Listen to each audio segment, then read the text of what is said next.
everybody. So I just wanted to hop on real quick and show you a few quick tips that I practice in my salon. This is Lucy. She's a Cocker Spaniel. She's going to be helping me out today. So let's get into it. The first tip I want to share is to always keep what you're working on at hip level. So say I'm working on brushing out Lucy's legs. I'm going to keep her legs at hip level, and I'm going to brush her like so. If I'm working on her head, I want her head at hip level. So I'm just going to lower it. Working on her ears.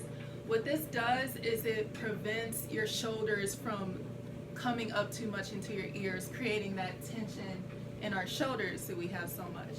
So say some people will have the dog all the way up here, and so when you're working on a dog at eye level, it makes it much harder to have a good handle on them.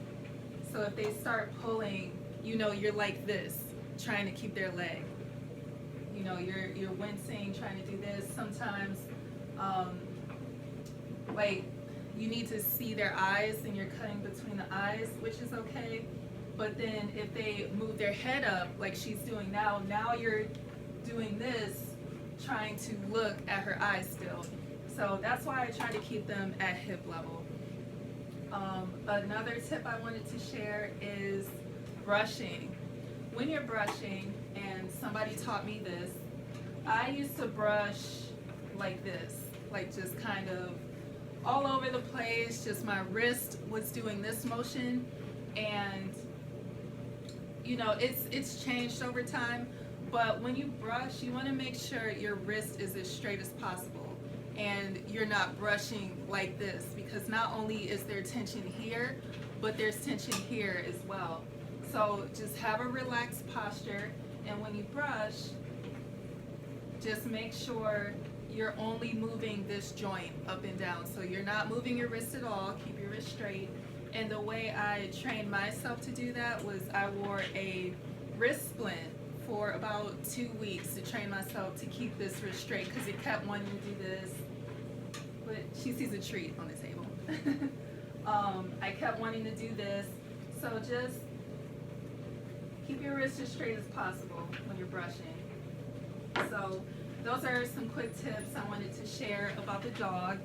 Now, some more shoulder stretching poses. So some people shared in this group that you can do eagle arms. So eagle arms starts with one arm up. So we're going to start with our right arm, and we're going to wrap our left arm underneath. Now, once you're here, try to clasp your hands together. If you can't get your hands all the way around, that's okay. You can train with a loop. So you can take a loop, you can do this, wrap your left arm under your right, and you can grab the strap. So over time, you can pull your hands closer together with the strap to eventually get to a point where you can touch palm to palm. Now, once here, the trick is to lift your elbows as high as they can go. This will create a nice stretch right up in here. And once here, you don't want to have your hands here or here. You want to keep your forearms straight and pull your hands away from your face. So this is correct eagle arm, and you probably can't see my shoulder blades stretching, but I'm getting a really nice stretch in between there, okay? Once you do one side, oh, make sure you're breathing as well, so.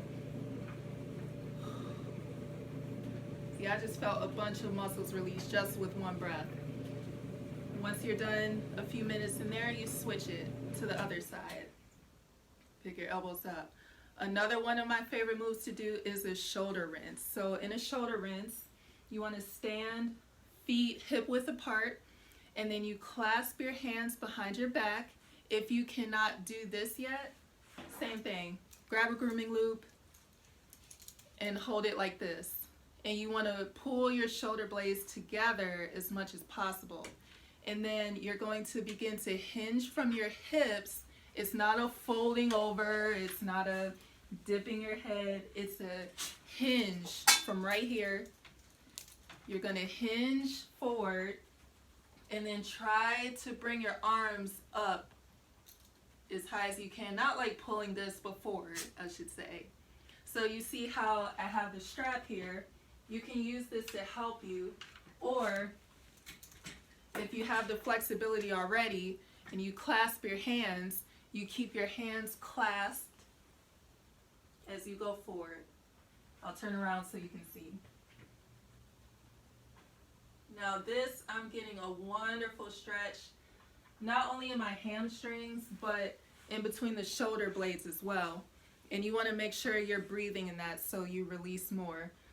You also want to make sure you're hanging your head heavy, because your head will help gravity with your hamstrings. I don't know if I said that right.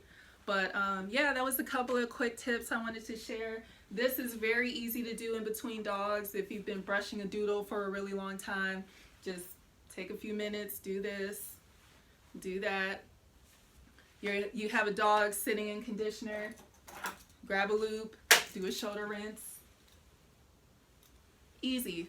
So yeah, just wanted to share these quick tips. So let me know if there's anything else you want me to do a video on. See you guys later.